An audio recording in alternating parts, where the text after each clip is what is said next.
Good morning, everyone.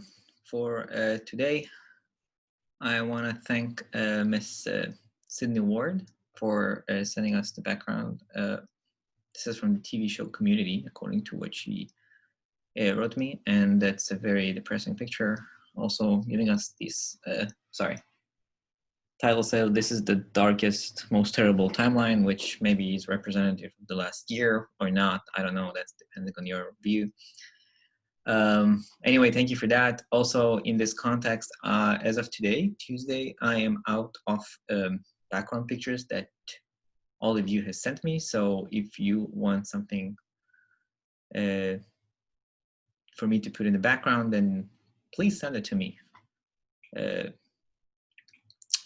when you have something that you want to see.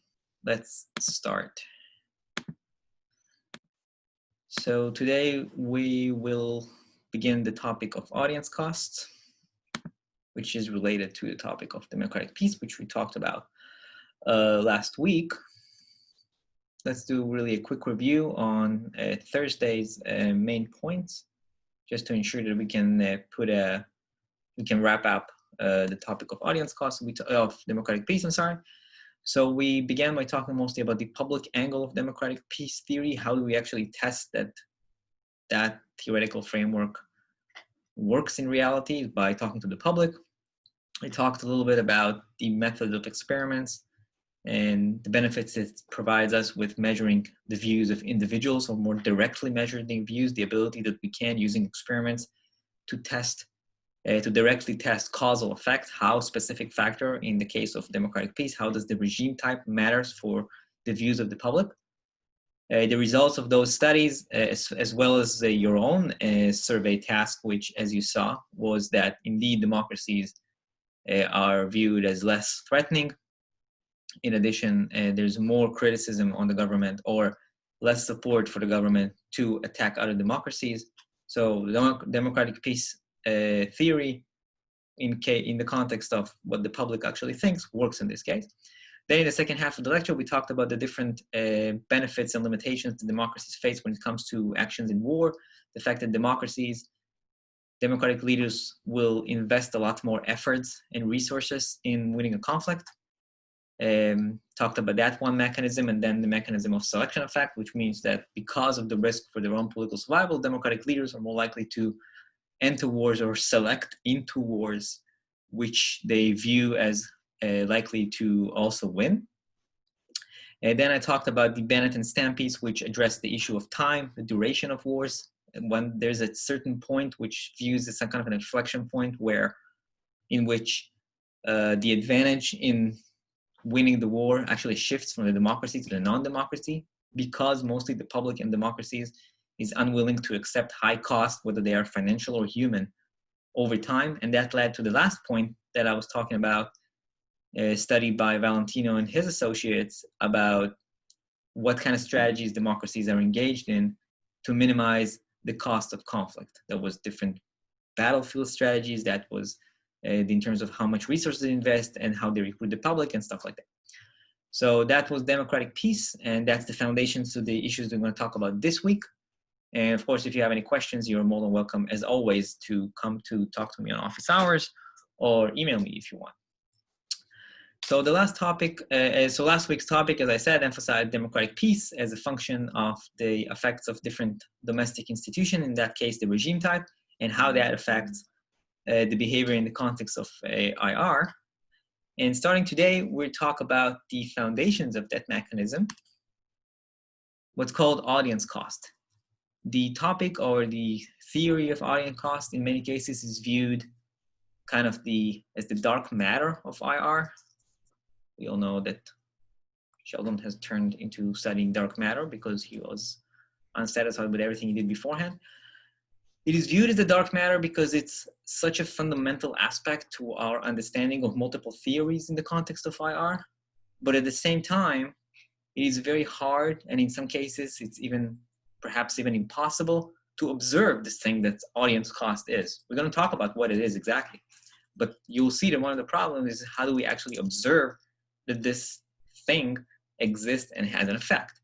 Essentially, what audience cost addresses is, or what it deals with, is a question: how does the aspect of political accountability to the public will affect the way that leaders will behave in the context of IR? So let's start with the basics, with the paper that you had on the readings for today, the Fearon paper. This is the second famous paper that Professor Fearon has written. It was one of the original studies to introduce this mechanism or this theory of audience cost and how it has an effect on the behavior of leaders in international conflicts.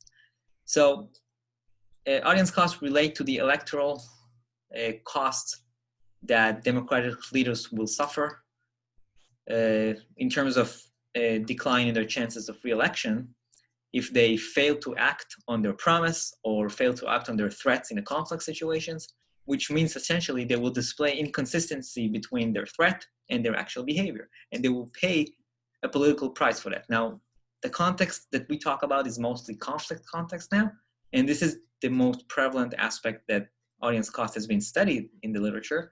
But overall, this concept of inconsistency between a demand or a threat and the behavior doesn't have to be just for national security situations, it can be to other situations as well.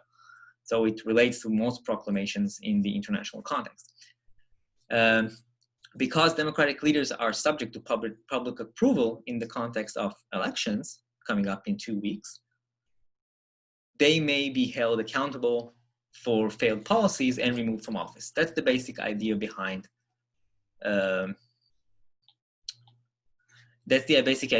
the audience cost.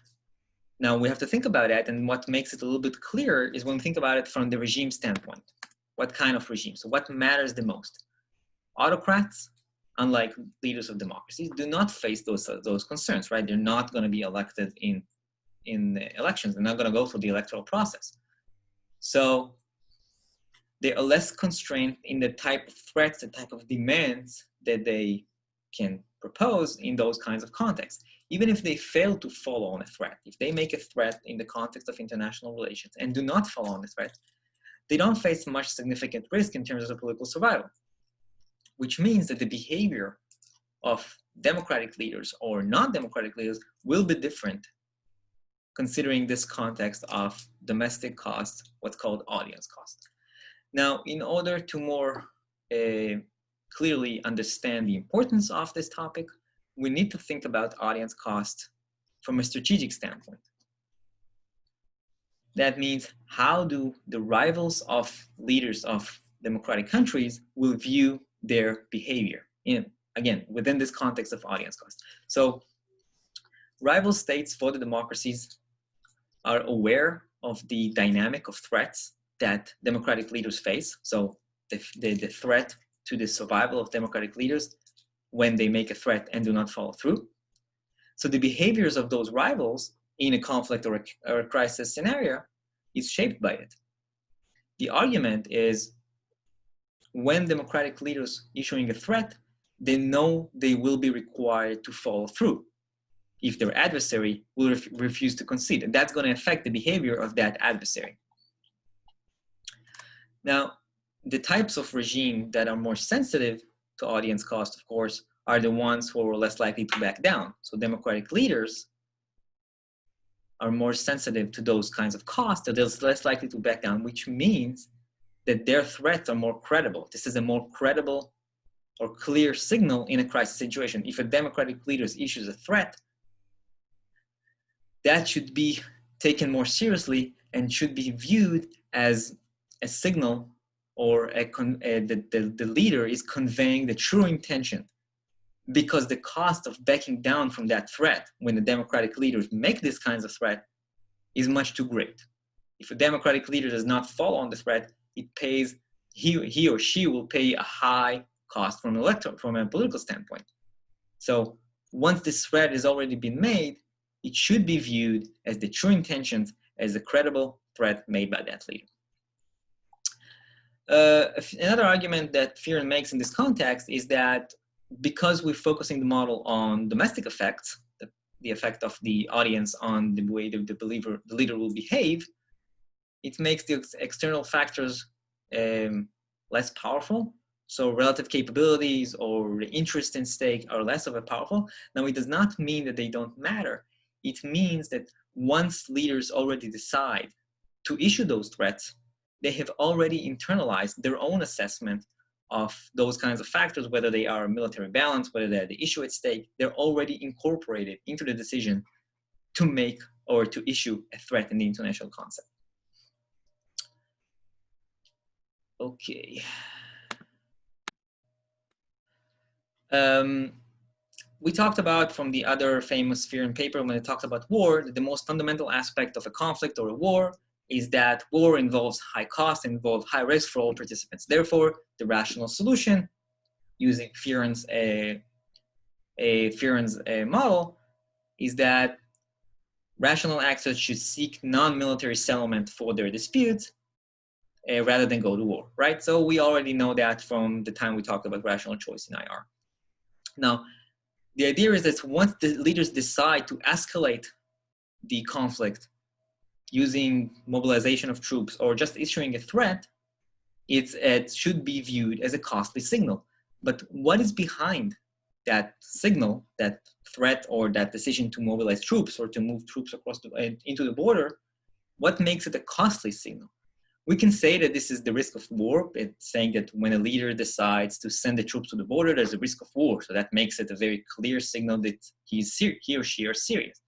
But this is very too general. Instead, a much better way to understand why this kind of act is a credible, costly signal to that leader is that we should think about the domestic audiences that observe this behavior. They observe the threat, they observe the decision to mobilize troops, and they will evaluate that action by the leader and the skill of the leader, and eventually will decide whether to keep that leader in office or not at the end.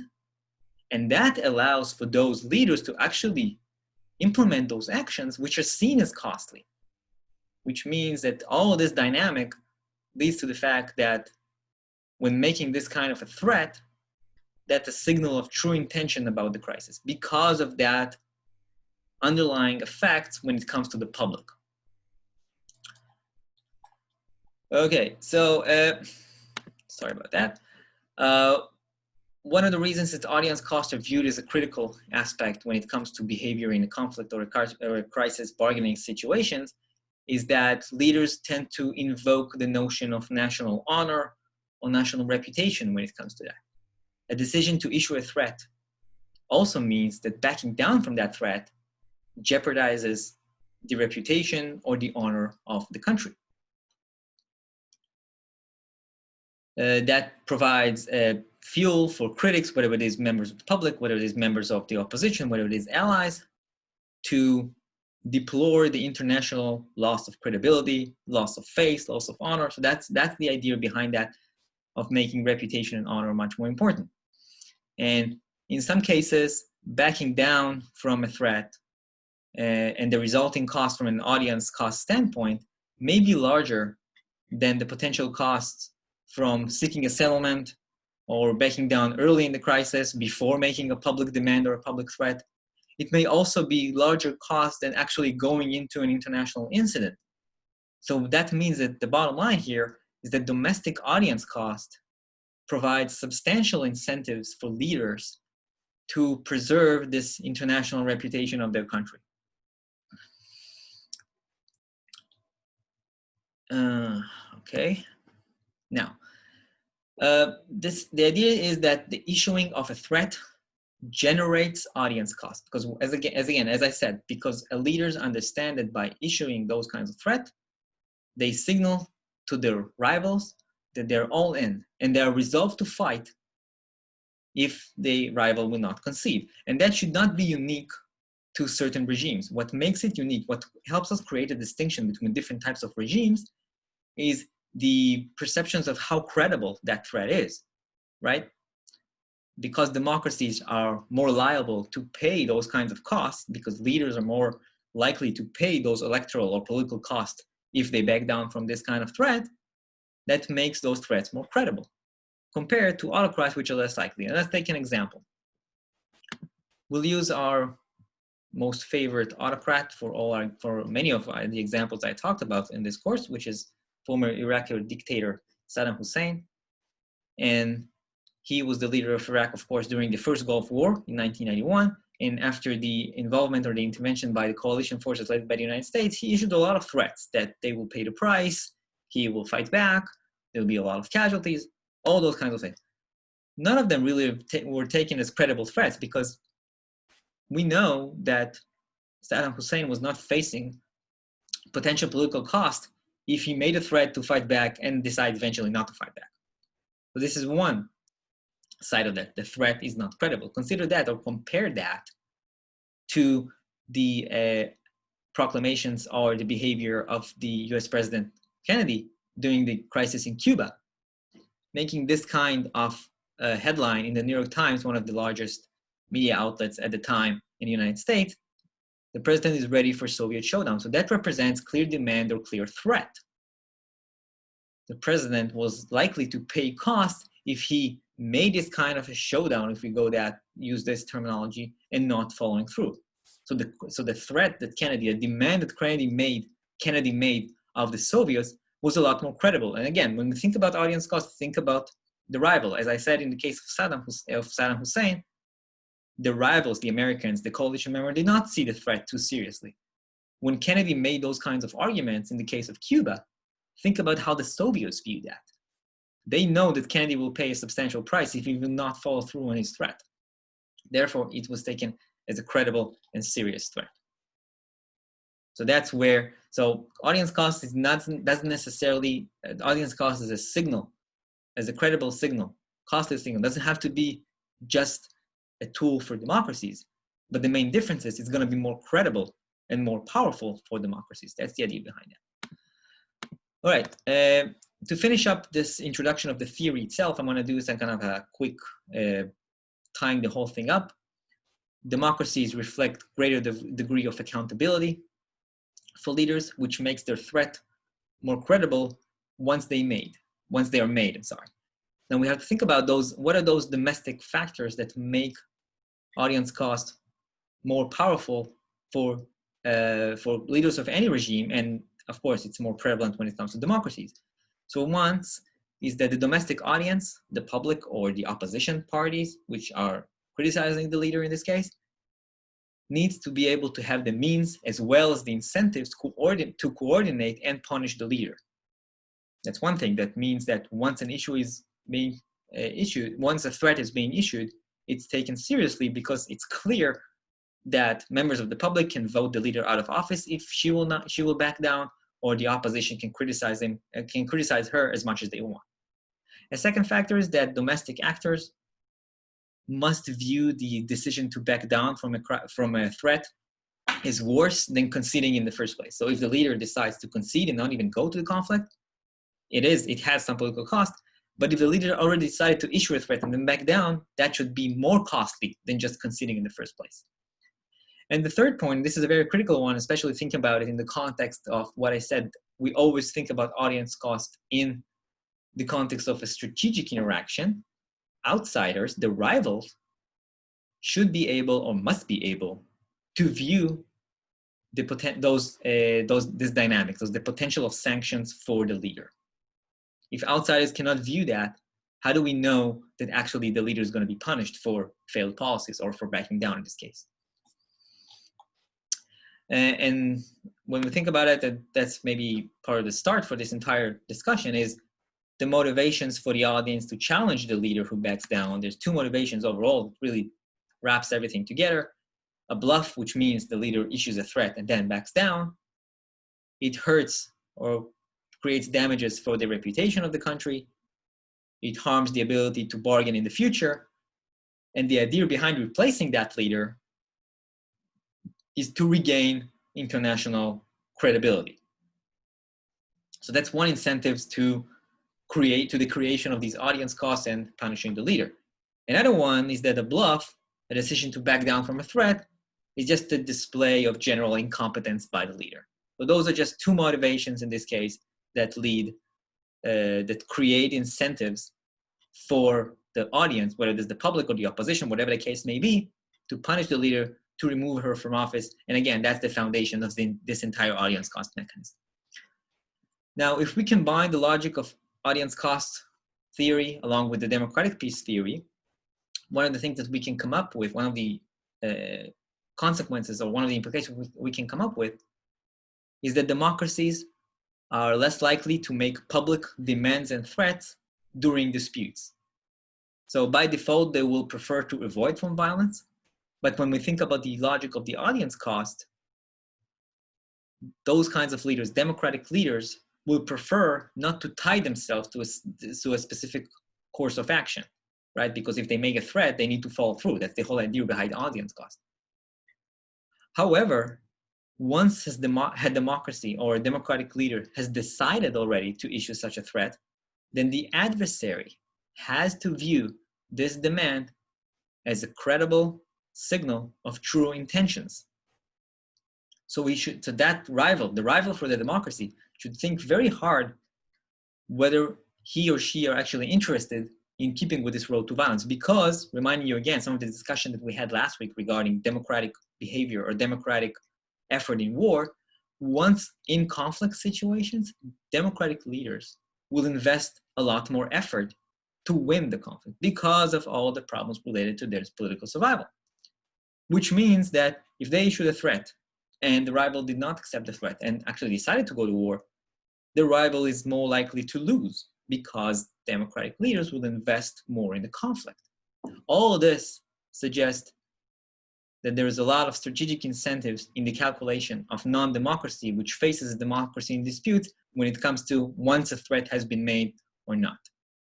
That's the whole discussion. That's what I wanted to tie everything together and to provide you like the basic, the bottom line of this entire theory. Okay, so the theory of audience cost, as we said, is highly contingent or highly depends on strategic calculations and underlying mechanisms. So one of the questions we can think about that, can we actually observe that thing? We know that leaders sometimes they will back down, sometimes they follow through. How can we observe it and test that from an empirical standpoint? Because the theory is very strong. But can we test that or can we observe that? And this is one of the famous papers in this case by Professor Schultz, who's a professor at Stanford. He presented one of the first counter argument to audience cost. And the point that he made was that behavior in conflict is a strategic choice that leaders make. And if we assume that political leaders will prioritize holding office above everything else, then their behavior in those kinds of settings will never or is not likely to involve actions that include high domestic political costs. So we will only be able to observe in reality actions that involve low domestic cost or the audience cost that leaders will accept, that they will choose to pay. So those audience costs that we'll be able to observe in real life cases are likely to be likely to be low and not high. Because if the expected audience costs that leaders expect to have in those kinds of situations are going to be high, they will refrain from that action in the first place. They will not take that action because they know that that action that they will choose to do represents or presents for them high audience cost. So they will not even take that action. So any action that we're going to be able to actually observe are actions that involve low audience costs. And that represents part of what's called the partial observability. So we can only observe part of the distribution of audience cost if we want to go more specifically. Out of all the possibilities of viewing different levels of audience cost in the behavior of leaders, we can only view parts of it. We can only view the lower end of that spectrum. And that also highlights the problem of strategic selection, which attenuates the relationship between international outcomes and the survival of leaders, and makes it much harder to show how domestic costs affect foreign policy choices. Again, because from a strategic standpoint, the actions that leaders take in that context will only display low potential domestic costs. As an example, Schultz talks about a couple of cases to illustrate those arguments. And we want to talk about the Fashuda incident. This incident demonstrates the inability to observe audience cost due to strategic behavior by both states in this case, and we'll talk about the case. So the crisis centered around colonial rights in the Upper Nile area, which is somewhere between today's Ethiopia and Sudan, back in the end of the 19th century. The British were moving ahead trying to expand their colonial rights in the area. The French were already in that area, and the British force was a lot more powerful when the crisis began. And the French that were in the area was still hoping to be able to collect some kind of concessions from resolving the issue. Now, in his discussion or his presentation of the case, Schultz showed that the British used multiple public proclamations. They even published what's called the Blue Book, which is some form of description of a public policy. And the bottom line argument or the sentiment of those calls was uncompromising approach. The British demanded the French will provide them with access and will provide them with control of that area. Therefore, that means that they actually created very substantial audience costs because they demanded the French to back down.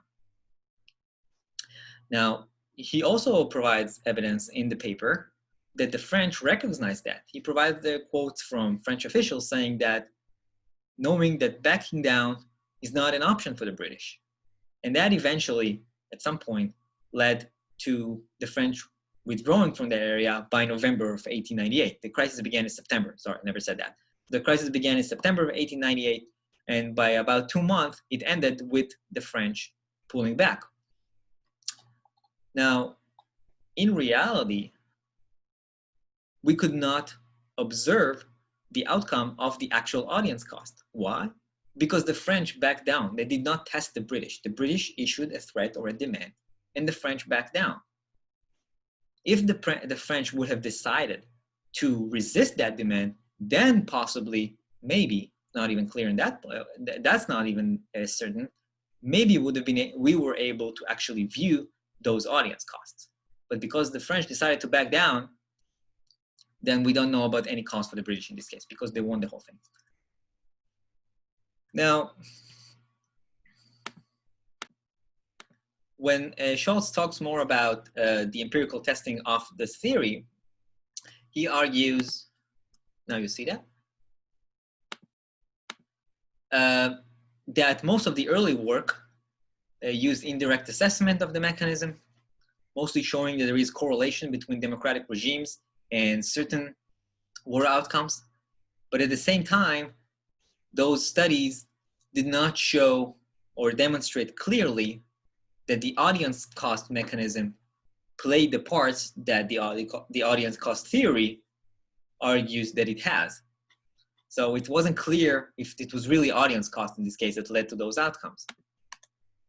What we need to do, according to his study, is to institute a more direct test that shows how leaders suffer direct political cost when they issue threat and they decide to back down. Therefore, they're jeopardizing their tenure in office. And to illustrate that, he presented a formal model. I will show you the model, give you some basic explanation on how that represents the problem. But we're not going to go into deeply into analyzing the model. So this is a very basic setting of a formal model game. It involves two actors. One actor is the challenger in this case, the other one is the target. And what we explore here is their decisions in different points in their interaction. Now, what you have here in parentheses are the payouts. The payout on the left from the comma is always the payout, in this case, for this actor for the challenger, and the payouts on the right are the payouts for, or the payoffs, I'm sorry, payout. The payoffs for the target. A payoff of 1 represents winning the crisis or getting all the potential benefits from the crisis, and the payoff of 0 means you get nothing. So it starts with a decision by the challenger in this case, whether the challenger decides to issue a demand or issue any kind of threat. Now, if the challenger decides not to issue a public demand of threat, then we're staying in the same situation, and the challenger gets nothing, and the target in this case gets all the benefits, and that's not the point. Once a challenge has been made, then the decision moves to the hands of the target actor. Now, the target actor can decide to concede, which means that the challenger will win all the benefits and the target will have nothing, which is on some level, that's exactly what happens in the Fashuda case I just talked about. The French decided to concede, the British were able to control the area.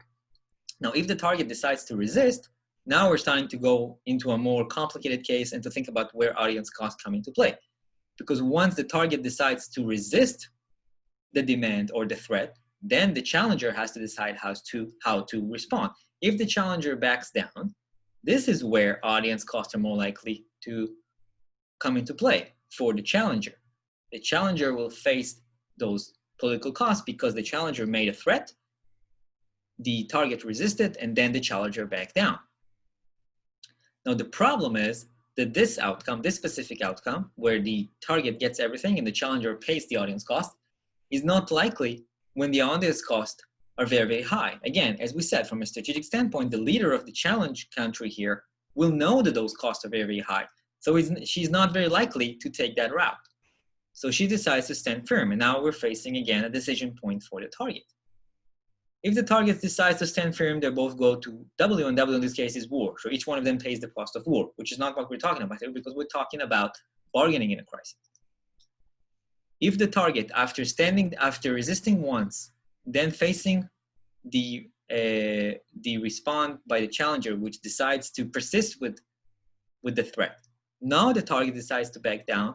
So now the challenger will get all the benefits, and now the target will pay high audience cost. Again, this outcome is not very likely if the target leaders know they will face high audience costs. That means the bottom line in this case is the probability for us to actually observe audience cost depends on their value.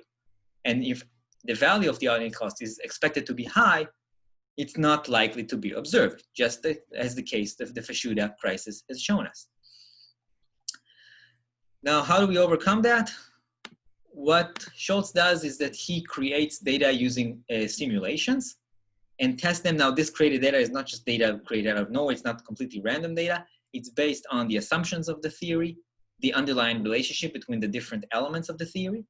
And so he simulates the data, and then he tries to, and he presents the observed audience cost in this case. And what you see here are the level of audience cost that the actors face in this game that I just showed you in the previous slide. So once a challenge has been made by the challenger, then the level of audience cost, let's focus on democracy in this case, is relatively very high, right?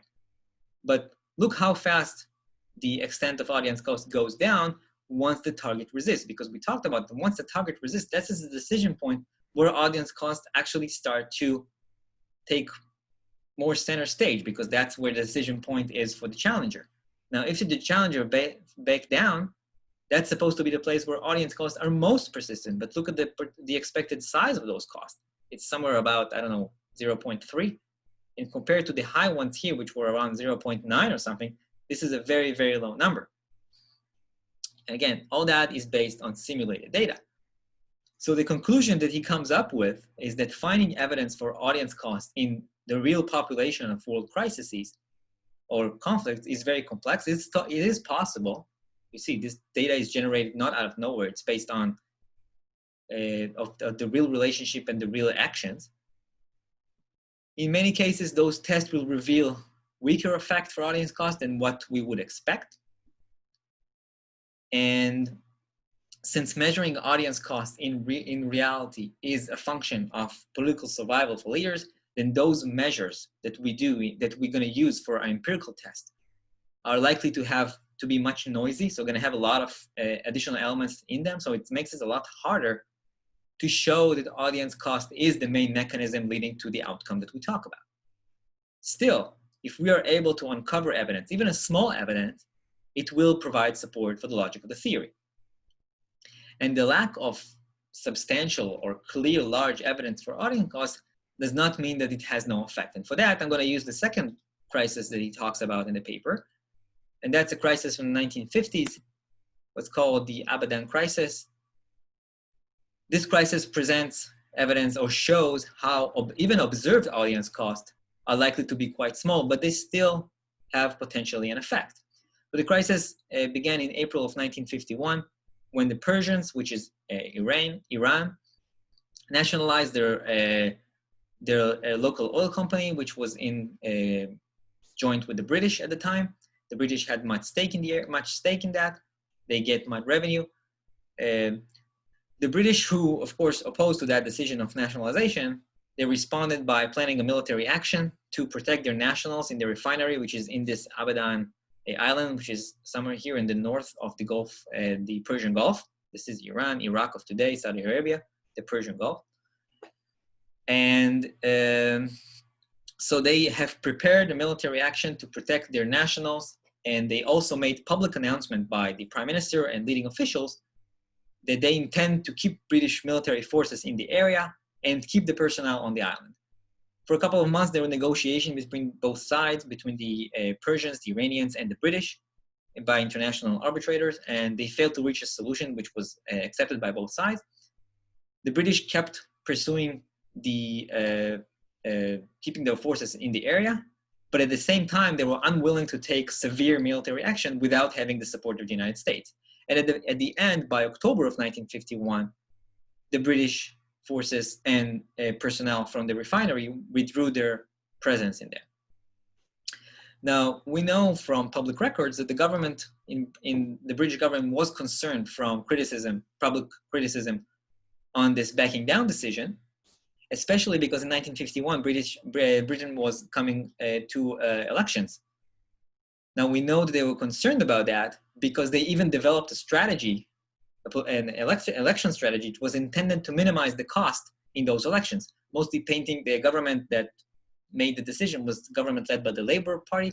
So they developed a strategy was intended to show that the Conservative Party was the war fighting party. So that's intended to show that their decision to back down is not the war, is not the negative policy in this case. Eventually, the Labour Party actually lost the majority in the government, even though they won the popular vote. But studies that looked at those specific elections and the time beforehand in terms of the public support of the government did not attribute the loss in the election to audience cost based on that crisis. So the bottom line for us, again, for our discussion about audience cost in this context, is that they were part of the outcome, but they were only a small one. Nevertheless, even though they had a very small effect in this case, they still had an effect because they affected the government itself. They affected the way that the government approached the elections. So even though audience costs were very, very small in this context, they still have an effect. And that's the idea behind what Schultz is trying to argue here. Audience costs are very hard to observe in reality. If we are able to view them or to observe them, it's going to be probably a very, very small effect, a lot smaller than what we would expect. But still, even that small effect matters. So let's move ahead with additional studies that further develop that those tests of how can we actually observe, how do leaders generate those audience costs, and how can we observe that. So this is another paper that you had for today, the Potter and Baum paper from a couple of years ago. They argue that if we want to understand the way that audience costs work and to observe them, we need to focus on how the public, which is the audience in a democratic country, learns on the behavior of the government, how the public can have an opinion on those actions by the government in the international context, which this opinion in turn will create those effects that the audience cost theory proposes. So the focus is on the flow of information related to the conflict that's going to shape public opinion about the conflict, about the behavior of the government in the conflict, and that's supposed to generate those audience costs. They focus on the process that lead to credibility, to the generation of credible threats based on audience cost. By unpacking this process, the public learns, we understand how the public learns about the behavior of leaders, therefore audience costs are generated, and that also can help us to reconcile some of the mixed evidence regarding the actual observability of this phenomena in democracies. And what they suggest that if we want to be able to view or observe this process of how the public learns about the government behavior, therefore creates certain public opinion, which should lead to those audience costs, we need to consider the heterogeneity which exists between democratic governments. So democratic governments, they're not all the same in terms of the process that relates to the flow of information about the conflict to the public. So they talk about two factors which change between democracies. The first is the prevalence of whistleblowers that ensure that information about failed policies or missteps by leaders is reliable and open to public scrutiny. Whistleblowers are mostly seen as opposition parties that provide that information, that shine a light on that failed policies for the public. And when the volume of those kinds of parties or opposition party is bigger, then the creation of audience cost is more efficient, again, because the government faces a lot more scrutiny or a lot more actors that are able to expose their failed policies. The second mechanism that comes here is the extent or the access that the public has to that information. If the public has free access to free media, then they have the ability to learn about the way that their leaders behave. So that's the second mechanism that joins the opposition parties in learning about the behavior of the government and then deciding whether we support that, oppose that, criticize that, or not. But again, one of the most important points that Potter and Baum are making is that we should not look at democracies. All of them had free media and all of them have opposition parties. There are variations.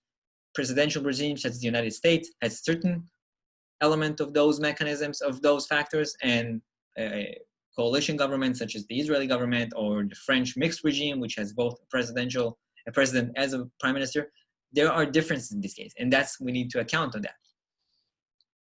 Now, those two factors lead them to argue that the ability of leaders to generate audience cost is contingent on the presence of independent political parties that serve as those whistleblowers, and that's conditioned on the extent of access that the public has on independent media, and that allows to bridge the gap between political elites and the mass public. Why do we need to bridge the gap? We need to close that knowledge gap between civilians and the policymakers. A lot of the earlier work in IR has argued that citizens are less attentive to issues when it comes to international politics.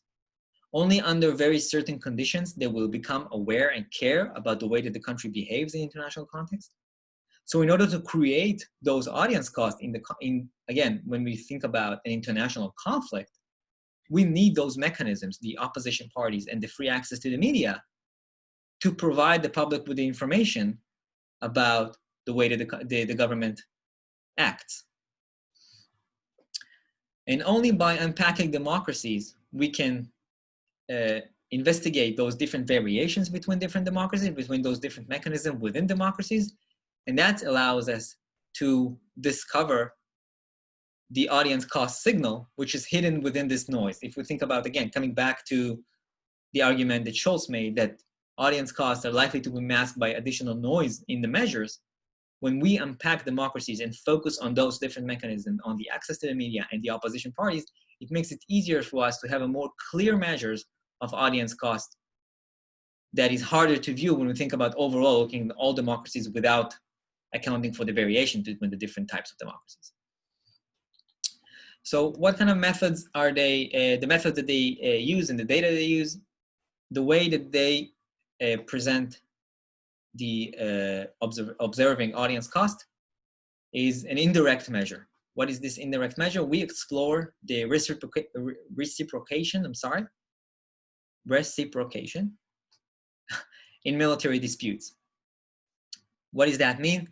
The decision by a target country to reciprocate represents a second-order indication for this country's perception of the initiator's credibility. That's a great sentence which probably confuses you. So let's take an example. Let's say country A and country B. Country A is some democracy, and country A issues a demand or a threat from country B. Move your forces away, whatever that may be. The decision by country B whether to reciprocate or not presents for us the second-order indication of how country B views the credibility of the threat that country A made. If country B decides to respond, that means that the threat that country A has made is not viewed as that credible, because we're not concerned from that threat. We're going to respond. But if country B decides not to reciprocate, that means that the threat is credible and country B will concede. So those countries that generate high audience cost are the ones that's going to face lower level of reciprocation, right? That's the idea behind this measure of audience cost. In terms of the different factors that they use, they account for the media, right? We have two mechanisms. The media is accounted with the number of TV sets per 1,000 people. Their data is involved military disputes between 1965 and 1999. And that's the time when televisions became the central tool of media access, although they also account for access to radio. So this is how they account for media access. And they account for political oppositions with a measure of the ratio of seats held by those parties in each country's parliament. So as I said, the data they use is militarized disputes, which involve reciprocation by some actors, and the time frame is 1965 to 1999. I'll show you some of the results that they find, and that's where we have the evidence for those mechanisms. Overall, what they find is the combination of multiple opposition parties and high access to the media will reduce the extent of reciprocation. And let's take one example of all those figures, because they all overall build the same way to understand exactly this finding. What we have here on the x-axis is the number of TVs per 1,000 households. So this represents the extent of access to free media. Higher values on the x-axis in all of them represent more access to free media. And on the y-axis, we have here the probability of reciprocation. So that's our measure for the dependent variable. High values of reciprocation represent low audience cost, right? Because if my target is going to respond to my threat, that means my threat is not credible. If I have low values of reciprocation, that means that my threat is viewed as credible, and the target or my rival will not respond. To account for the political opposition, they use this, you see those two numbers here, high ENPP and low, where high numbers represent higher share of the parliament for the opposition parties, and that's going to be the focus for us. So if we focus on this one, we looked at the combined effect of the black line, which is the opposition political parties, along with the x-axis, the free media axis. We see that when we have high number of opposition parties and high values when it comes to the public media, to public access to free media, the probability of reciprocation is very, very low. So the combination of those two factors generate high audience cost. If we compare that to, for example, let's go here, we have TVs per household. This is all states, that's the entire data set. And we look at very small number of TVs, so access to free media is very limited.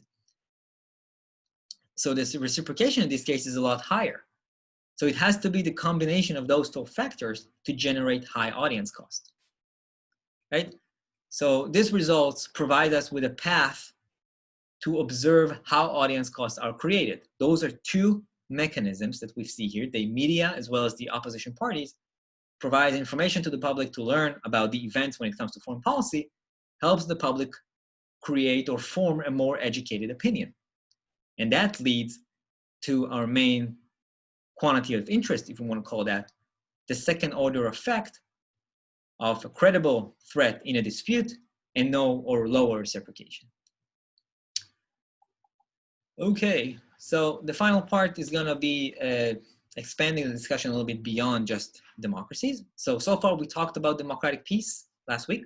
I talked about audience cost mostly in the context of democracies, how audience costs are likely to generate and have such effect in democratic regimes. But studies have challenged this argument. They challenge the proposition that democracies have the advantage in generating audience costs. So let's talk about that.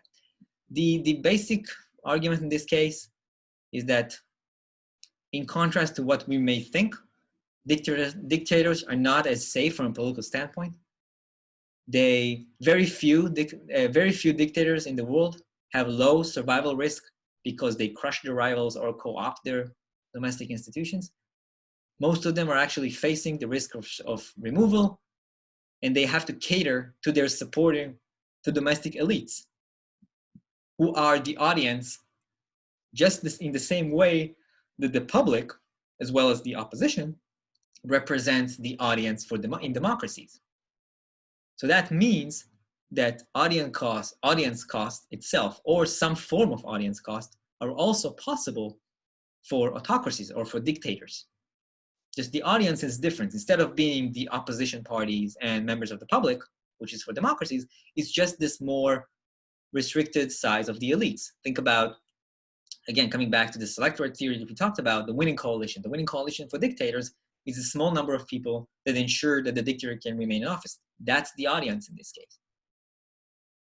So how does this happen? How does the audience for a dictator can help to generate those audience costs?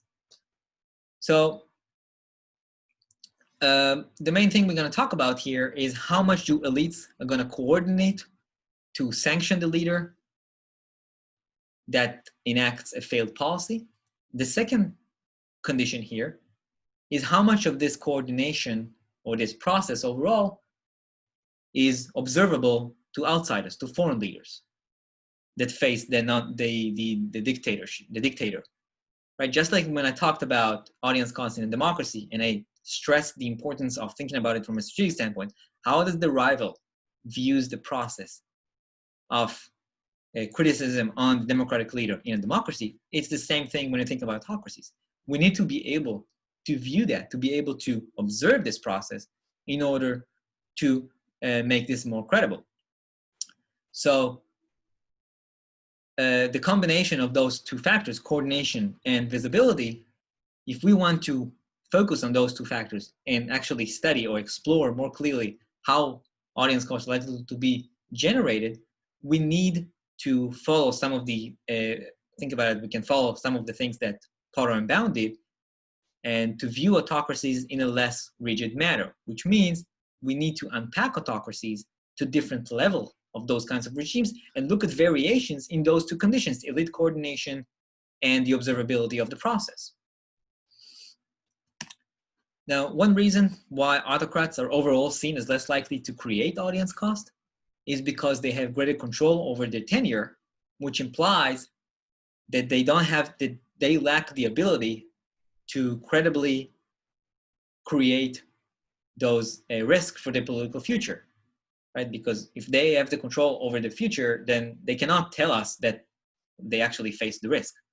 Now, in democracies overall, the question of coordination and the expression of preferences is never a problem in terms of being liable to be punished by the leader, right? Democratic leaders cannot punish the population, the audience, for coordinating in an attempt to remove it. At the same time, in non-democracies, autocracies, dictatorships, whatever you want to call them, leaders will collude with regime insiders and elites to preclude their participation and to make or to limit coordination by using imprisonment and punishment, and again, overall trying to do that. Still, while this is the general view, and that's the correct view, dictators do not have full control.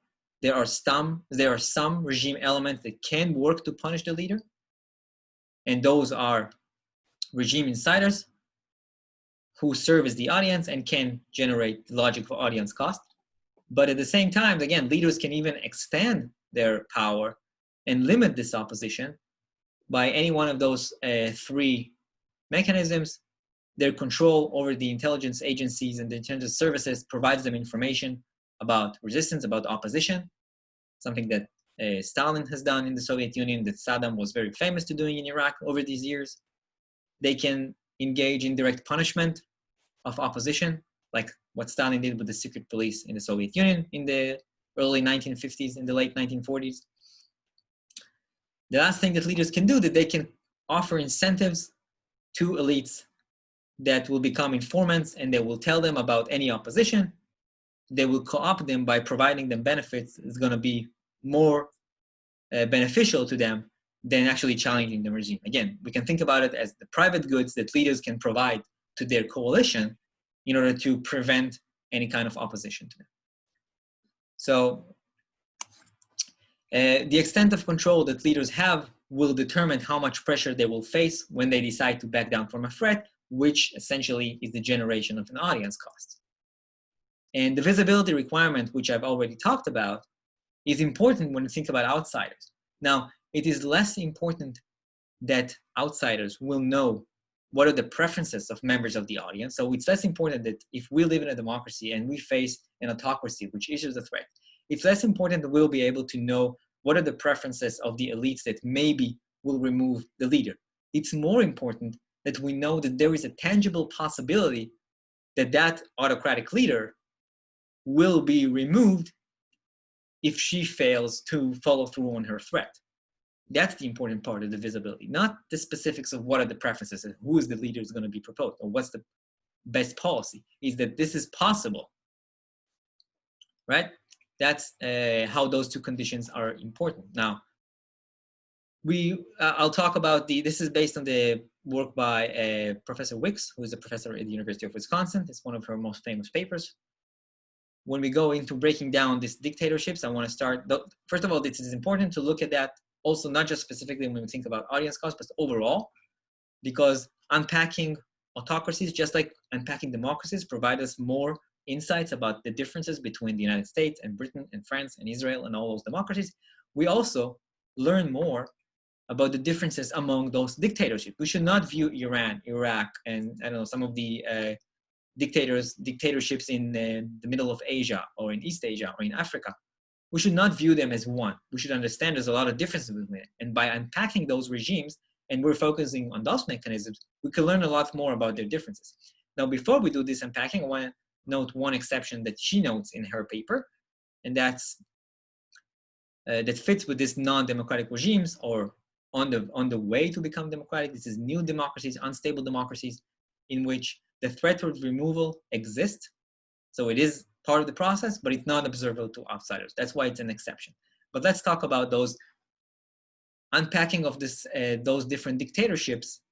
There's three general categories. The first, and those categories, of course, are based on the criteria of coordination and visibility. So first is single party regime. In those kinds of regimes, the party has some influence on policy. It has substantial political control. The institutions hold some form of competitive elections.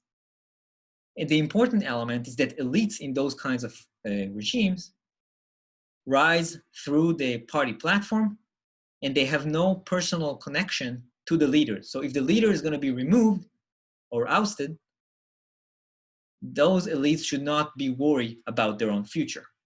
That's one category of democracies, of autocracies, sorry. The second one are military regimes governed by high-ranking military officers. They have some form of mechanism in which high-level officers influence policy. That can be military councils, that can be juntas. And again, the important aspect we can think about is the connection of the elites to the leader. There's very little personal connection between the elites and the leader. So the political survival of those elites, which reminding you once again the basics of the theory, those political elites represents the audience. Their political survival is not associated with the leader. Finally, we have personalist regimes. This is the clearest example of non-democratic regime in which the leader has extensive control over the institutions of the country. It can prevent coordination and opposition. And again, as I said, the most important part is the ties to the leader. The elites has strong ties with the leader. In many cases, highest ranking members of that elite are actually within the close family of the leader. So in this type, the personalist regime is the one where the effect of the audience is the least powerful because of that control that the leader has on the institutions of the country, as well as the personal connections of the leaders and the elites. If the elites are personally connected to the leader, they will not oppose him.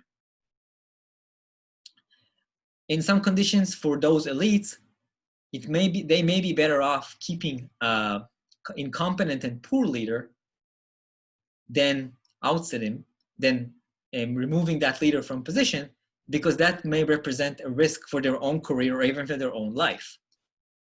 All that means that the leader in personalist regime, unlike, or less than the leaders in military regimes or single party regimes face a lot less credible threat to being removed. And also in terms of visibility, this type, the personalist regime type, is the one when it's clear to outsiders that the leader faces a very low or even non-credible threat to being removed. Think about the example I gave you early on about all the threats that Saddam Hussein made early in the first Gulf War. They weren't taken seriously because members of the coalition, the American government, knew that Saddam is not facing any kind of threat to his survival, even if he loses the war. Before we go into the final part of the analysis that she has performed, I'll stop for today's attendance word. So the attendance word is the word song. Song is attendance word for today. So what did she do? She uses the same type of data about militarized disputes. She looked at a little bit larger time frame from 1816 to 1999, also breaking down to a more specific subsample of 1946 to 1999, because this one has a more clear information about breaking down the dictatorships to those different classifications. And her main indicator was similar to the Potter and Bound one, which we talked about, whether the initiator of a threat or a demand encounter resistance in the form of reciprocation for military action. So let's look at the results that she had. So this is the first cut of the result. This is the rate of reciprocation. So if the challenger, if the democracy issued a threat, the rate of reciprocation of resistance by the rival, those were the rates for democracy, which are a lot considerably lower than for non-democracies. Again, arguing, as we talked about earlier, before we talked about the Weeks paper, the democracies are likely to generate much higher audience costs compared to non-democracies. But those differences, they are significant from a statistical standpoint, but they're not that high. I mean, it's 0.4 and 0.1. It's 40%, 50%. It's not that big. So what happens when we do exactly what Wicks set out to do in this paper, and that's unpacking this different non-democratic regimes. Now we have the same reciprocation rate for democracies as we had before, this 0.41. But look how close are single-party regimes or the combination of military and single-party regimes to even military are relatively close in their reciprocation rate, the size of the audience cost that they generate to democracies. So democracies generate high audience cost, but single-party regimes generate pretty much the same. And this is a very interesting finding in this case, okay? On the other hand, look at what we had here. We talked about personalist regimes, the Saddam Husseins of the world. Their reciprocation rate is way higher. So this is much harder for them to generate those audience costs. So this is just based on the data that she had. Then she ran a bunch of regression models in order to test for the effects of different factors. And she generated the predicted reciprocation based on her analysis. And this is the predicted probability of reciprocation by the different regimes. So a democracy, the predicted probability of target reciprocation was about 0.27. But again, look at the different types of autocracies. Single party, mixed, they're all in the same area. If you want to look more statistically from that, we can look at the confidence interval and see there's a lot of overlap. So that's essentially the same predicted probability of reciprocation. So democracies do not necessarily create higher audience costs than non-democracies. And that's the bottom line of that paper, of her argument. When we disaggregate non-democracies into their more specific types of regime, then democracies do not have substantial advantage in generating those audience costs. Why? Because the leaders of a single party autocracy or a military autocracy, they also have their own audience they have to satisfy. So once they issue a threat, they actually have to follow through. Otherwise, they pay the price. And that's the bottom line. All right, so a little longer discussion today than usual. I hope you enjoyed that. I did. If you want to read a little bit more, you have those papers and you're welcome to look. This is one of the most famous and the most studied theories in IR literature. So if you just plug in audience cost theory into Google Scholar, you will see a bunch of results starting from the 1990s all the way through 2020. And that's all I have for today. We will keep talking about this topic on Thursday. Reminding you again, if you want to send me more pictures as a background. So we're not going to be in the most awful or terrible timeline that there is. You're welcome to do that. I will see you all on Thursday. Bye, everyone.